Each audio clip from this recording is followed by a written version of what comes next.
ہمارا کشمیری ہے اس طرف ہے، اسی طرح ترتک اس طرف کا قوم ہے، کرمنگ اس طرف کا قوم ہے، ایک دوسرے سے لوگوں کو جلا رکھا گیا ہے۔ ہماری ایک خاص بات ہے جس وجہ سے بعض اوقات گلگت بلتستان کے لوگ ڈر جاتے ہیں، وہ بات یہ ہے کہ ہمارے لوگ ضرورت سے زیادہ آپ سے محبت کرتے ہیں، اور جب بہت ضرورت سے زیادہ محبت کرتے ہیں تو آپ شک میں پڑ جاتے ہیں کہ کوئی وجہ ضرور ہے، یہ اتنی محبت کیوں کر رہے ہیں، کہیں کوئی دوستی پسند ناراض آئیں تو نہیں ہے ان کے۔ تو یہ بات خالی آپ کے ساتھ محبت نہیں ہے، یہ بھی ایک عجیب مسئلہ ہے۔ ہم ایک چھوٹا سا ایریا ہے، ایک نئی کریشن ہوئی ہے۔ ماضی میں جو چیئر تھی، جو طاقت کے مراکز تھے، وہ سری نگر تھا، جو طاقت کے مراکز تھے وہ جموں تھا، جو طاقت کا مرکز تھا وہ گلگت تھا۔ ہم تو پچھواڑے میں ایک بارڈر کے ایریے میں رہتے تھے، ایک سرحدی علاقہ تھا ریاست جموں کشمیر کا، اور اس طرح ڈیزاسٹر سے اپارچونٹیز نکلتی ہیں۔ ایک ڈیزاسٹر ہوا 47 میں، اور اس کی اپارچونٹی یہ ہوئی کہ ایک چھوٹے سے خطے میں ایک نام نہاد سے آزاد کشمیر بن گیا، اور وہ نام نہاد سے آزاد کشمیر بنا، اور پھر اس میں مظفر آباد کا ایک دارالحکومت بن گیا۔ تو وہ جو دارالحکومت بنا، چھوٹا سا ایریا بنا، تو ہم نے یہ محسوس کیا کہ ہم آزاد ہو گئے ہیں، ہم نے گلگت کو بھی آزاد کروانا ہے، ہم نے سری نگر کو بھی آزاد کروانا ہے۔ تو اس حوالے سے ہم ذہنی طور پہ، جسمانی طور پہ تھوڑے تھے، ذہنی طور پہ ذرا برابر بڑے ہو گئے، اور ہم سب کا ٹھیکہ لے کے چلنا شروع ہو گئے۔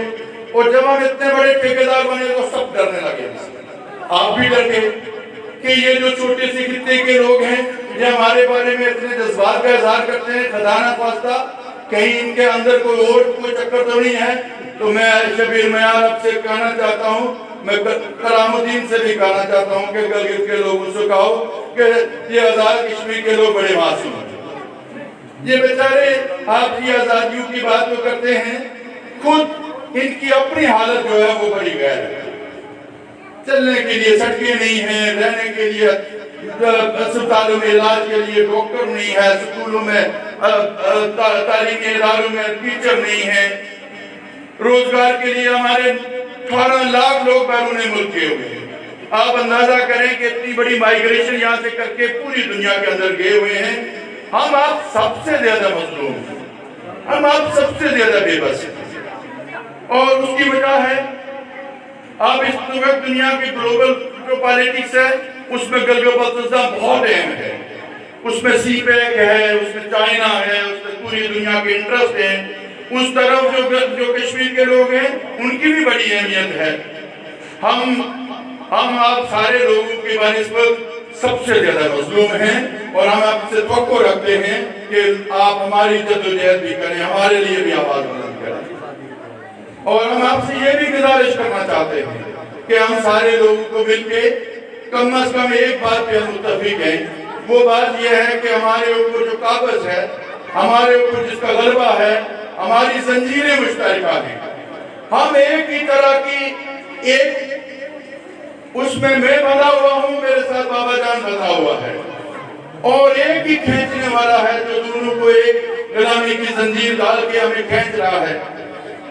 ہم کم از کم اس ہتھکڑی کو توڑنے کے لیے مشترکہ طور پہ ہمیں لڑنا پڑے، اس لیے کہ وہ ہتھکڑی جس نے لگائی ہوئی ہے وہ ایک ہی ہے، جو آپ کا بھی دشمن ہے، میرا بھی دشمن ہے۔ اس لیے اس ہتھکڑی کو اس سے آزاد ہونے تک تو ہمیں اکٹھا رہنا چاہیے، اس کے بعد دیکھیں گے ہم کیسے رہیں۔ میں یہ سمجھتا ہوں میرا اور بابا جان کا، میرا اور شبیر میار کا نظریہ ایک ہے۔ ہم یہ کہتے ہیں کہ ہم یہاں پہ غیر طبقاتی سماج قائم کرنا چاہتے ہیں، ہم یہ کہتے ہیں کہ ہم یہاں پہ سوشلسٹ انقلاب لانا چاہتے ہیں۔ تو اس کی فلسفہ یہ ہے کہ ہم ایک دوسرے کے حق نہیں مانیں گے، ہم ایک دوسرے کی قوموں کو پورے حق ارادیت دیں گے، ہم ایک رضاکارانہ فیڈریشن بنائیں گے، اور اس میں یہ بات طے ہوگا کہ اگر کل گلگت بلتستان کے لوگ ہم سے مطمئن نہیں ہو تو حق کی علیحدگی ان کو ملے گی، وہ الگ ہو جائیں۔ تو پہلے کوئی ہم ایک سوشل کنٹیکٹ کر کے بیٹھیں گے آپس میں، اور اس سوشل کنٹیکٹ کے ساتھ ہم ایک ریاست بنائیں گے۔ اس ریاست میں استحصال اس لیے نہیں ہوگا کہ ہمارا نظریہ استحصال زدہ نہیں ہے، ہم سرمایہ داری کے خلاف ہیں، ہم مظلوم قومیتوں کو حق خود ارادیت دیتے ہیں، ہم محنت کشوں کی بات کرتے ہیں، ہم دنیا بھر کے محنت کشوں کی بات کرتے ہیں، تو پھر ہمیں ایک دوسرے کے ساتھ خدشات نہیں ہونا چاہیے۔